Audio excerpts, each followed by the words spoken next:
Abonnez-vous sur votre chaîne OSR Monde et activez la cloche pour ne rater aucune de nos prochaines vidéos. Soi-disant audio ak vidéo comme que Clédor Sène dafa am lu mu comploté si ñoom Assane Diouf ak ñoom Guy Marius Sagna moo conduit arrestation de ces gens-là ba pare moom mu toog di laaj di wax comme si rien n'a été dama leen di woo yéen patriotes yi di leen naan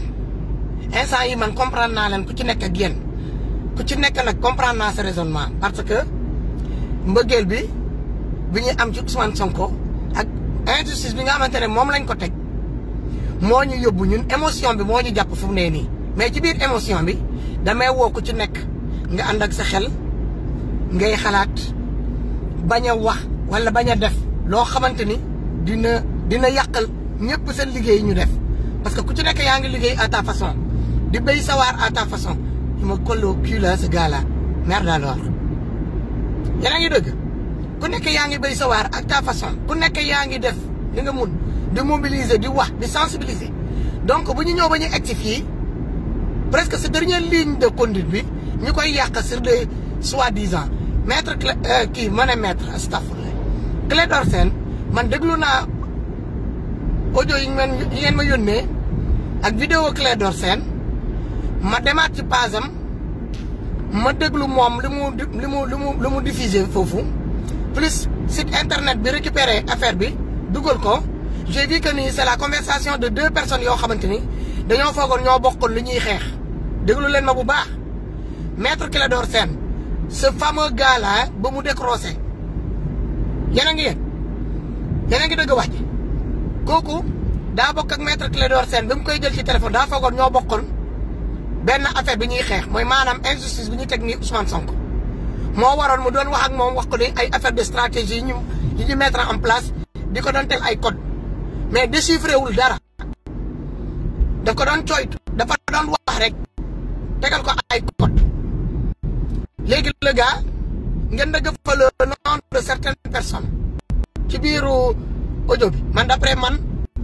sama analyse boobu après nag ku ci d'accordul tamit dinaa la comprendre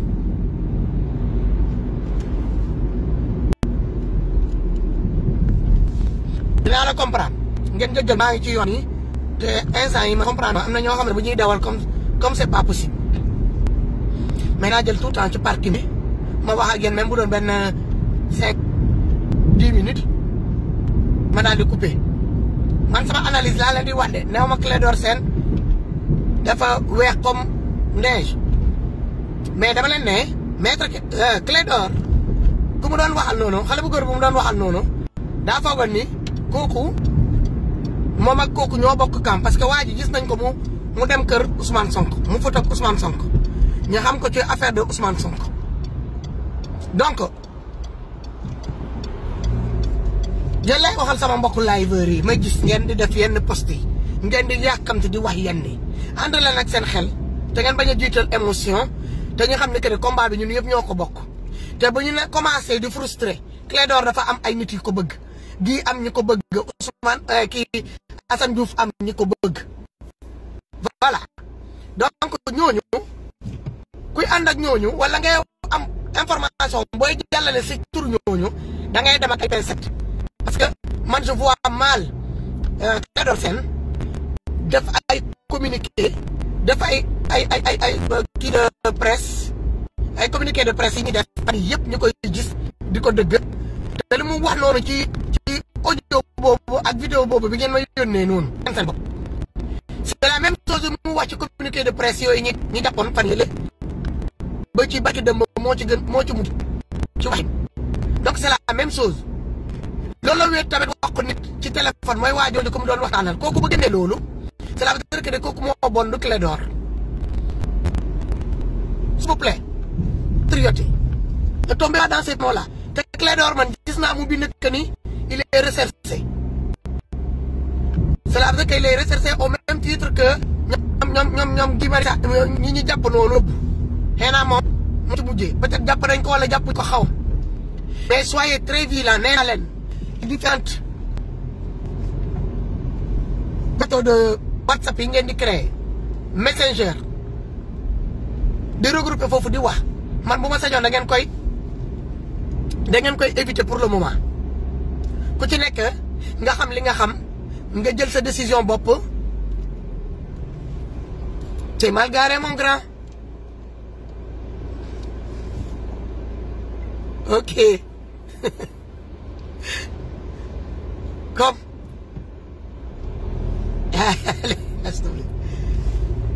C'est mal garé. Gars yi egg naa man tamit fu may dem mais damay taxaw fii ci parking bi parce que je vais dans l'un de ces immeubles laa war a dem liggéey tey. Viens par là. Oh, les personnes âgées. Pas peur de quoi, mémé? Non, personne âgée avec volant.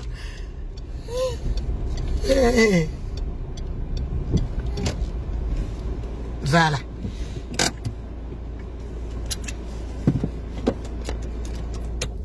Je coupe tout parce que après, je m'en vais. Donc, ça m'a analyse pour la def nak den ngeen jëggal ma. Je ne suis pas là à di jox dëgg Clédor Sène wala di ko damay déglu seen conférence de presse yi ñuy def fan yii yëpp may dëgg lu muy wax c'est la même chose si audio bi ma dëgg noonu ñu transféré ko. Peut-être que il y a des noms qui ont été cités dans cet audio là mais c'est pas quelque chose de grave c'est entre ñoom kuy doomi aram bi mooy waa ji nga xamante ne que ni Clédor Sène jël na ko ci téléphone doon wax ak moom mu foog ni que ni nit la koo xamante ne que ni ñoo bokk même chose bu ñuy combattre en tant que jeune. En tant que patriote la ko tegoon mu doon wax ak moom wan ko ne que il y a des stratégies yoo xamante ne mettre nañ ko en place et que ces gens-là il a des informations comme que à partir de mardi mooy tey ils ont mis un plan en place pour aller cueillir Ousmane Sonko ak quelques personnes loolu ñun yëg nañ ko ñoom am na ñu bëri ñu ko nekk di ko dénoncer ku mel ni ñoom sama frère ñoom Akhenaton ku mel ni ñoom Ousmane Ba ñu ngi koy dénoncer donc c'est pas Clédor joxuñu dara waxul dara ci audio bi loo xamante ne que ñun jotuñu ko donc restons calmes restons vigilants voilà ñu ne yaa papa Coulibaly nee na maître Clédor Sène a été arrêté ce matin donc yéen a ngi gis donc pour ces gens ñi doon précipité di doon wax ci Clédor di ko posté indiwaat leen seen xel ngir yàlla yonante bi fu mu nekk nii on a besoin plus de monde que d'avoir moins de monde ku nekk noo mën a dajalee rek autour de toi dajale leen ko le seul infiltré c'est ce fils de Satan là qui a décroché Clédor Sène kooku wax ko stratégie ak lépp ñoom li ñu mettre en place mu dem toog jël audio boobu joxe ko kookoy doome haram du Clédor gis naa ñu posté ko ñu ne xamoon nañ arrêté leen am na sama benn système moom tamit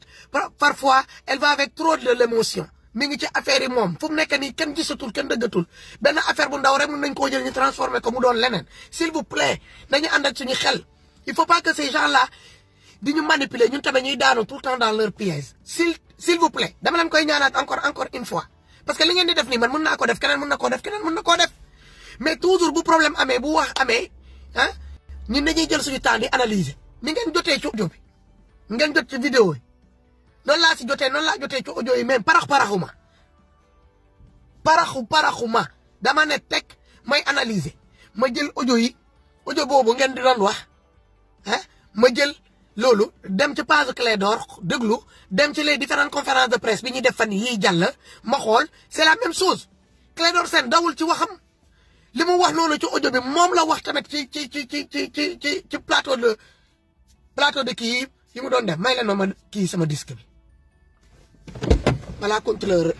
bii dama ñëw sonal encore fii font chier hein donc il faut pas qu'on aille avec l'émotion te restons soudés nañu def benn bloc gis ngeen dembali dal suñu frère Assane Diouf il a été invité sur un plateau de télé mu dem foofu mu wax ñi daal di ko arrêté buñ ko arrêté man dama woote ma laajte ñi ne ma pourtant Assane liñ ko arrêté du question li mu doon wax noonu affaire yi non côté vaccin bi mu souligné noonu côté vaccin bi moo waral ñu arrêté Assane dëgg la du dëgg man information boobu lañ ma jox est-ce que ça m'a permis hier ma génn ma taal sama connexion may para Assane Diouf non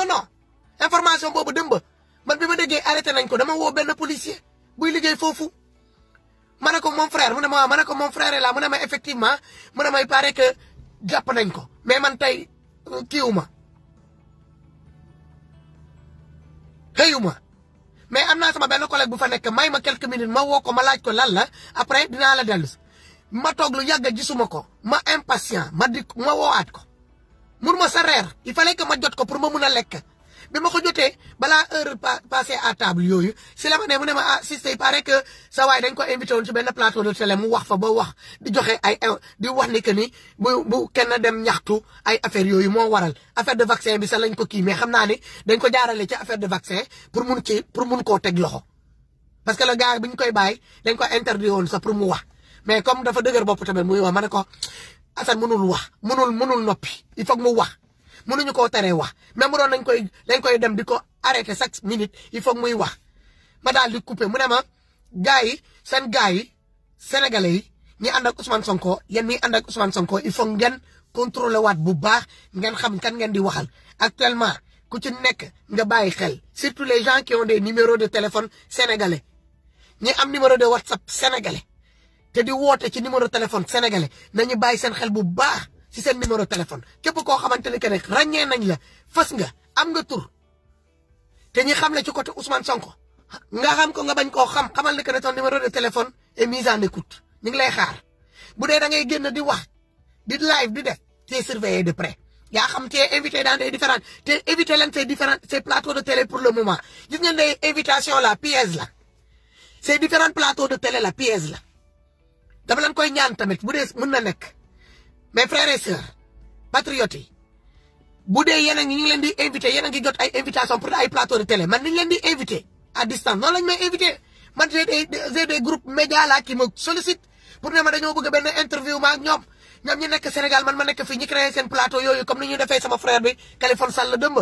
pour ñu lay waxloo à distance ma ne leen man yor naa sama plateau de télé j'ai pas besoin d'aller assister d'aller s'asseoir sur un autre plateau de télé ma fay perdre sama temps li ma bëgg a wax ak li ma nar a wax j'ai mon plateau de télé qui s'appelle les Amazones foofu laay toog ma wax ko fa ku ko bëgg a dëgg ku bëgg a am li nga bëgg a dëgg boo ñëwee ci plateau de télé sama plateau de télé de les Amazones dañ fa jël li nga bëgg a dëgg c'est tout man je ne suis pas là à me faire inviter bés bu ma naree dem nag ba nar a dem wax ci plateau de télé ça sera jaxarang damay ñëw comme doomi aadama dox dugg ci plateau de télé comme suñu frère kii Assane Diouf nu mu ko defee dem toog mais du ma nekk fii ñoom ñu nekk fële ñu may waxloo ci plateau de télé te duñ la bàyyi sa nga wax bu ñu sentir que ni conversation bi yow ci kat fi mu koy jëmee ak ñoom li ñu doon xaar nga tontu leen ci bokkut rek ñu commencé couper conversation bi jël parole bi jox ko keneen. vous avez bien vu même hier donc man je reste sur mon plateau de télé les Amazones du ma jël invitation benn duul naa ris naa les petits médias là ñu nekk ci Sénégal nga xamante ne dañoo yore seen site internet di fenloo Sénégalais yi maa ngi jégalu di leen dulloo di leen waxloo après prendre ces informations là ils vont aller le falsifier jël ko agrandir ko ba mu tollu ak jëmmu Sénégal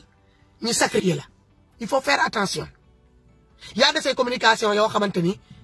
c'est pas l'heure de le faire ak ku mu munti doon ak fu ñu la munti invité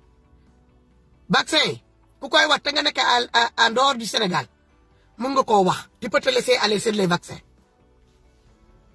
parce que fii c'est démocratie dëkk liberté d'expression ba am ci dëkk bi may na la nga débat nga wax ci nga débat ci loolu. mais au Sénégal c'est un sujet tabou il faut ngeen comprendre actuellement nii l'État est tellement agressif ak allergique à la vérité que ni képp ku génn nga ne da ngay wax dëgg moo xam ci wàllu vaccin bi la moo xam ci wàllu Ousmane Sonko la on te suit tu es suivi de près ñu ngi lay déglu de près ton téléphone portable ils vont essayer de te localiser dinañu dugg en contact avec des gens qui sont proches de toi ba ñu xam yow yaay kan ba ñu xam ba numéro téléphone ngay wuyoo ba ñu mettre ko en écoute quand j'entends à RFI là bi ñu ma yónnee tamit j'entends Kaaw Macky di se dédouaner Kaaw Macky ragalal yàlla jullit nga yow nan nga mën a toog en tant que président d'un pays tu es le plus informé au Sénégal nga toog jaaxal ak sénégalais yi nga am fit bu toll ni Sénégal nga leen di naan que ne yow tu n'es pas au courant de ça sa yoon nekkul ci boo déggee nit ñi sax di la naan ni mais Kaaw Macky tu es derrière si je dis que tu es derrière mais maanaam que c'est toi qui veux la tête de Ousmane Sonko en le faisant passer par tes pelotons là tes poltrons là qui travaillent pour toi sous tes ordres donc voilà la question ragal leen yàlla ngir yàlla yonante bi te ngeen gëm yàlla doomi jàmbur bi ngeen bàyyi ko ngir yàlla yonante bi ça suffit kaw Macky yéen nii c'est honte gars yi maa leen di bàyyi ma dem fii vite fait 16 ans patient hein bu ci kanamee dinaa jël pause mais duma live at dama leen di naan encore Clédor bu dee wax na wala waxut je vois mal Clédor Sène di joxe di tayle bopp Assane Diouf wala ñoom Guy Marius Sagna wa Reva nañu arrêté émotion yi yenn poste yi nañ ko éviter te fu mu nekk nii Ousmane Sonko n'a pas besoin d'ennemis mënuñu am les vrais ennemis en face de nous qui sont le gouvernement là de Benno Bokk Yaakaar boo paree les gens qui apportent aussi leur soutien à Ousmane Sonko Clédor Sène c'est pas quelqu'un boo xamante ni war nañ koo laam-laamee ci taxawaayam ci biir Sénégal Clédor Sène ci genre affaire yi la gën a aaye ci genre affaire yi la gën a boo gisee Macky Sall di ko doon bàyyi xel moom xam na kan mooy Clédor Sène parce que Clédor Sène fait partie di ay nit yoo xamante ne que de 2012 ñi ko taxawal moom ba moom tey mu am li mu am nii Clédor Sène fait partie de ces gens là mooy parti moom parti Benno Bokk Yaakaar ak parti Abdoulaye Wade xam nañu bu baax kan mooy Clédor Sène ba ca Abdou Diouf Clédor Sène n'est pas quelqu'un d'inconnu bu dee xeex rek la sur le terrain mettre des stratégies wàccee un dirigeant encombrant Clédor Sène est le stratégie boobu il est doué donc kooku bu ñëwee mu bokk ci affaire yi bëgg a épauler parce que bëgg a épauler Ousmane Sonko te ngeen gis ni que l'heure est grave te yéen mii di poster Clédor Sène yëpp vous êtes à l'étranger amu ci kenn ci yéen ku wàcc sur le terrain on est tous ici assis confortablement dans nos salons derrière nos écrans on est là à parler à colporter à créer des arrêtez. L'heure n'est pas là à diviser l'heure est là pour réunir l'heure est là pour rassembler tout le monde s'il vous plaît. Merci beaucoup Akhenaton Ablaye nekkoon man ça je déplore ce genre de truc on peut pas être là ah ñuy xeex pour Ousmane Sonko xool parce que on peut pas tous descendre sur le terrain mais ñun ñu fi nekk soyons plus intelligents que les gens qui sont sur place aussi il faut pas qu'on se laisse manipuler comme ça ñun ñii naan que les gens qui sont sur Sénégal les différents médias sénégalais les différents liveurs les différents patriotes se laissent manipuler mais ñun tamit au niveau de la diaspora on commence à tomber dans ce panneau là on commence à se laisser manipuler ah Clédor Sène lan la fi wax ci diggante bi Clédor lu mu wax ci ay différentes kii yi mu def conférence de presse yi ñuy def c'est la même chose la répété son audio là peut-être que vous avez entendu le nom de un ou deux personnes bu mu doon échanger le seul bâtard dans cette histoire là le seul taupe dans cette histoire là c'est le gars là imbécile boobu ngeen gis ni que ni il faisait semblant de faire partie de Pastef te bokkul ci Pastef nekkate c'est un taupe le gars qui a diffusé cet audio là de Clédor Sène là dama koy confondre ça ak maître Clédor Sène ah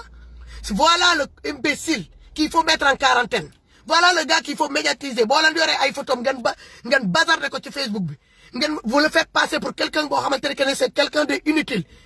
c'est quelqu'un à ne pas avoir confiance en lui en plus c'est quelqu'un il paraît que ce juge xaw ma lan la doon ah ce genre de personne yéen waa Pastef yi yéen les patriotes soyez très très très vigilants ne vous laissez pas manipuler ces gens-là ils sont avec le pouvoir bi ngeen di déggee ñiy arrêté ay nit ci biir Sénégal allez vous renseigner dans les différentes prisons du Sénégal doo leen dugg ci benn prison ngeen fekk fa benn juge bu fa nekk wala benn avocat wala benn procureur bu ñu tëj Sénégal y a que les bas peuples là qui sont enfermés dans ces différentes prisons au Sénégal vous verrez jamais dans ces prisons là sénégalais là vous verrez jamais un juge bu ñu tëj foofu wala un magistrat wala un procureur non ils sont tous dehors te pourtant boo déggee magouille les vrais magouilleurs du peuple c'est eux parce que tout ce que l'État veut faire passer moo xam jaay doole la ak lu mu bunti demee il les prend comme complice ah exactement Akhenaton man de ce fait que ne Ousmane Sonko il faut être président man yow yaa ma ko junj keroog ma xam ko te quand on a discuté j'ai compris ma gis lu bëri mënoon naa génn ma commencé di ko crier dans sur tous les toits mais man maay nit koo xamante ne damay tey tout le temps du may para ci ay information ni ngeen may yónnee ay quelques vidéos ngeen foog ne que je suis pas au courant parce que génnuma ma live man mënuma di génn di live mel ni ku saf saw tout le temps di génn di taal connexion tout le temps à force tout le temps de vouloir parler tu finiras par sortir un jour des conneries moo tax foofu la ñu toll gars yi nee leen teg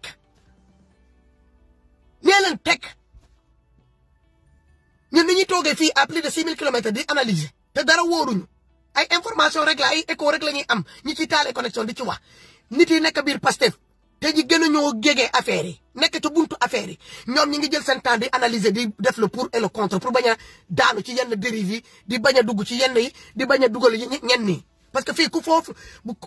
fi médiatiser nit rek état bi da lay teg bët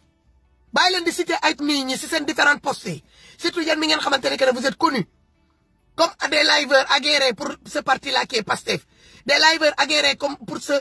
monsieur qui est Ousmane Sonko, notre leader. Donc, boo leen di wax day la jël ay pincettes, surtout des gens yoo xamante ni que ni ay nit la yoo xamante ni c'est des combattants qui sont sur le terrain, qui sont pas à 6000 kilomètres, hein. Ils sont sur le terrain. Ils font des points de presse sur place, dans le pays même, au Sénégal. Ils risquent leur vie à tout moment. Si c'est différents points de presse, ils def leur sortie et tout. Même leur soutien là qui apporte au président Ousmane Sonko, c'est des risques. Ils sont déjà ciblés. Les gens qui ont montré que nous on est là. On doit les épauler, quoi qu'il arrive. On est avec eux. Jusqu'à preuve du contraire. Nous avons nos postes là, du grand n'importe quoi, du côté binde, sans avoir des preuves, partir dans tous les sens. Vraiment, c'est honteux. Après, affaire bi du mëna nek. Il doit leen faire xel. L'actualité d'aujourd'hui, xam nga lan la warona nek. Moy manam diaboliser ça bu ñu génné tal suñu connexion. C'est diaboliser cet état là, ce gouvernement là de Benno Bokk Bakar qui sont en place à la tête. Ñi naan mu am président bu tuddu Macky Sall tok ci kawam. And ko ak ñu mu andal yépp bëgg di jaay sénégalais yi doolé. Di njuuj njaaj di créer des fausses informations pour tilimal un leader politique de l'opposition. Loolu moy actualité bi. Ku tal sa connexion loolu nga wara di répéter inlassablement. Baña arrêter sans arrêt. OK? Les gens qui sont arrêtés, qui font partie de l'entourage de ce leader-là, qui est Ousmane Sonko, ils médiatiser leur arrestation. Ils ont été arrêtés arbitrairement. Ils médiatiser l'eau. Mais pas di dem ay ñom Clédor di indi ay affaire ñom comme ñom Assane Diouf. Des combattants yo xamantene que Assane Diouf a perdu du sang. A perdu du sang pour défendre Ousmane Sonko. Lan moo tax doo leen focaliser ci loolu. Pourquoi vous n'allez pas parler de ça? Clédor Sène mi ngi wax ñeneen ñi di wax. Ils ont fait leur cul. ñoom Guy Marius Sagna. Pourquoi vous focalisez pas vos lives dans ça ces derniers jours comme yéen a ngi génn di wax. Lu tax doo leen wax ces postes minables yi may gis depuis dem ngeen koy def sur le tout ci turu Clédor Sène di ko diaboliser, le mettre en mal avec des gens, les gens qui sont avec Clédor Sène. Clédor Sène ngeen gis moom mooy toog ci kanam caméra. Mais est-ce que vous savez le nombre de Clédor Sène qui sont dans l'ombre? Accuser comme ça les gens, à tort. C'est pas normal. Hein? Quand j'ai vu ces posts-là, j'ai écouté ces lives-là, j'étais écœuré. Écoutez les canaux, on est tous sur Facebook. Les gens qui se précipitent à raconter du grand n'importe quoi en l'écrivant, en faisant des lives, de partir comme ça dans le noir. Hein? Arrêtez. L'heure n'est pas là à diviser. L'heure est là à réunir tout le monde autour de Ousmane Sonko. Bon, les traîtres. Te li ñuy ñaan nañ ko ku nekk na nga ñaan képp koo xamante ni que ne da ngaa tilim nga bëgg a ñëw jege Ousmane Sonko. Yàlla na la yàlla weer man loolu laa day ñaan saa bu ma jullee loolu laay ñaan amul boobu julli bu may julli te ñaanuma lu képp koo xamante ni que ne sénégalais nga ak tranche d'âge boo munti am. Nga ñëw ak sa xel ñaar bëgg a tilimal Ousmane Sonko bëgg ñoo tilimal suñu liggéey bi yàlla na la ya weer ni dégg na la yàlla weer le gars là qui a fait ce truc là sur le dos de Clédor Sène kooku ngeen war a médiatiser kooku ngeen war a live kooku ngeen war a poster kooku ngeen war a siwal mais pas Clédor Sène. Clédor li mu ko doon wax la te wax bu feebare noppi ko war a déglu nar a war a mun a wér donc fii laa mun a yemale live bu gàtt la woon rek pour joxe man sama xalaat bu ndaw li ma amoon ci soi-disant problème Clédor Sène ci postes yi différents postes yi ak live bi ma déglu li ma ci métti laa leen wax donc le reste yéen a ko war a matal seen bopp parce que c'est trop. Allez gars yi wala bisous à très bientôt inchallah bisous bye bye. Abonnez-vous sur votre chaîne OSR Monde et activez la cloche pour ne rater aucune de nos prochaines vidéos.